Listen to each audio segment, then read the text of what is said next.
inside for sending us out safely this afternoon. And this first habitat comes up nice and early on my right hand side. Let's have a golden color monkey above that, on that feeding platform above the water. Kind of looking right at us. If you do spot him, he is called a Taurus monkey. And they are the fastest primates in the world. They can run up to speeds of 34 miles per hour, and they nicknamed the greyhounds of the savannah. And they helped inspire Dr. Seuss the Lorax due to the relationship with the trees they live with in Africa. Now before we head back into Africa, we're going to take a slight detour behind the scenes here. Look at the real star of the show, not on a guest public science or on our show on Nat Geo Wild. It's going to be the most thrilling part of our experience down the sea. You guys want to sit back and relax? Right about now, we pass by these beautiful blue dumpsters.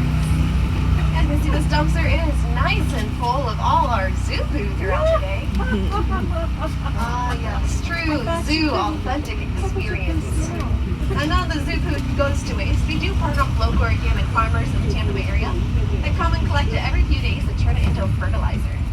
So next time you enjoy a nice organic salad, you can now thank all your new best friends here at the zoo. Now as we head into the Ituri forest, we are on the lookout for an animal that doesn't poop at all for the first 2 months of its life. Sounds odd, but for the first 2 months, they have to hide away in the bushes, avoiding detection from predators so they can triple in size. They also have the nickname of the African unicorn due to their odd appearance. They have some zebra legs, a horse body, and a giraffe head. Sounds like they're out of storybook, but they are real, they exist, and it's called the okapi. These okapis are masters of camouflage, so good at hiding. We didn't get photos of them in the wild until 2008.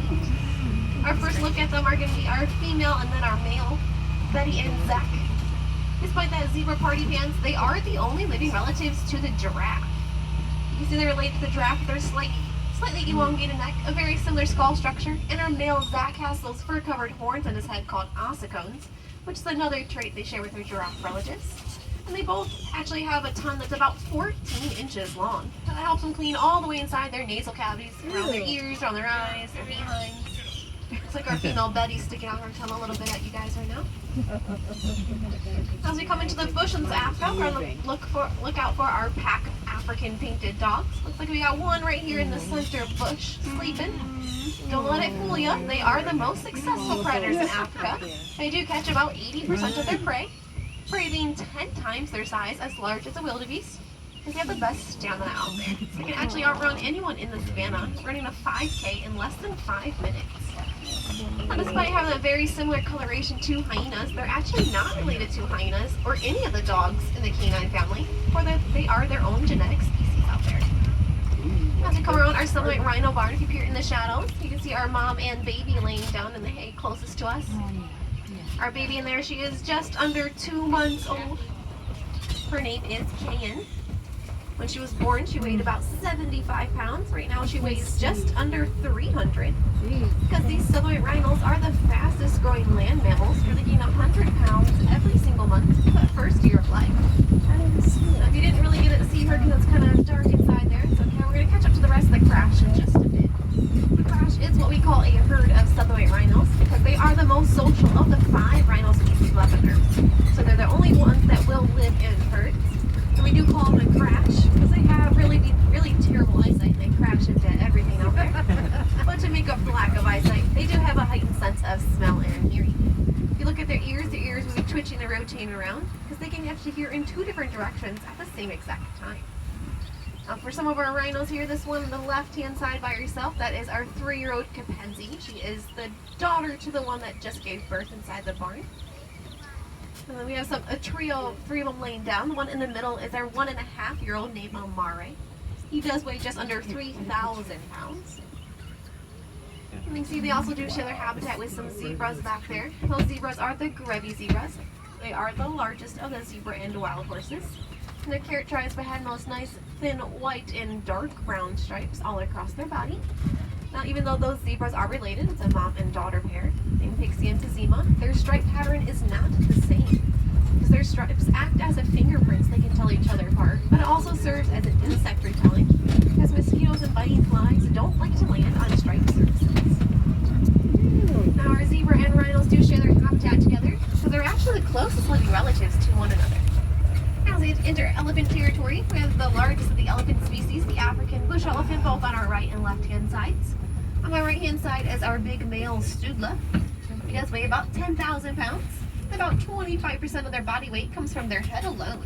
So about 2,500 pounds is just his head.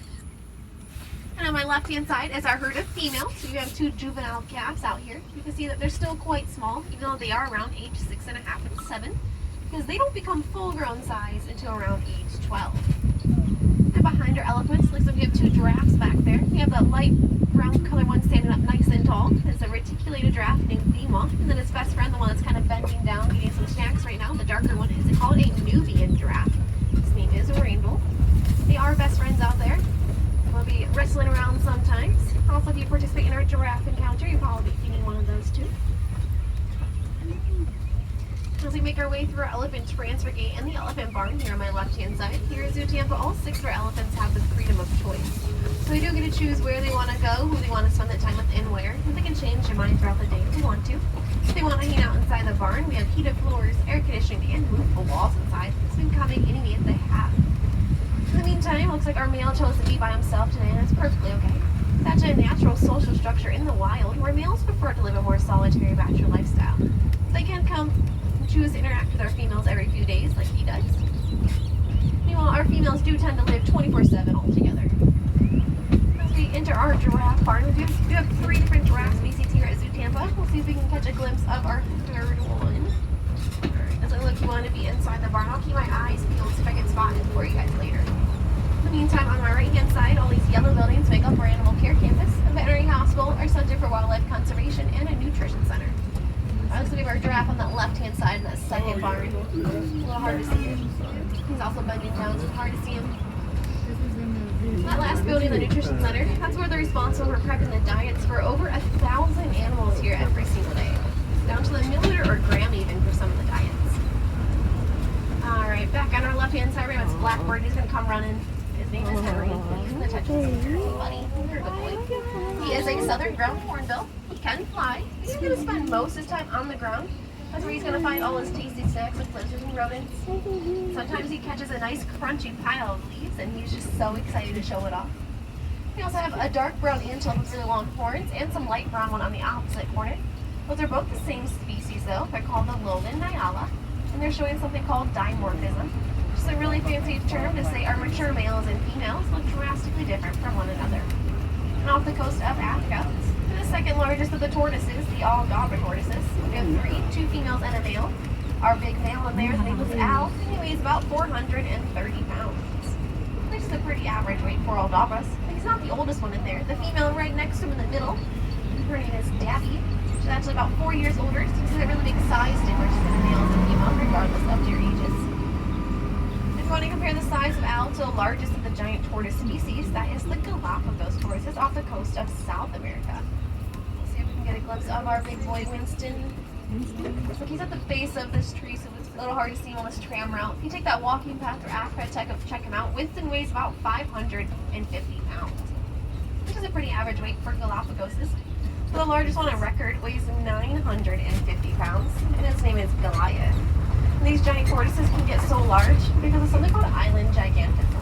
And that's where they don't have any natural predators on their island chains, so there's no need for them to stay small to hide away from anyone. Again, my name is Ashley. I do want to thank everyone for coming aboard Expedition Africa. As you pull into the station, please remain seated until we come to a polling place stop. Kyle and I will come around undo those safety chains for you for your own safety. And please watch your head and step as you depart to your left-hand side. If you have any additional questions, let us know. Enjoy the rest of your day here at Zoo Tampa.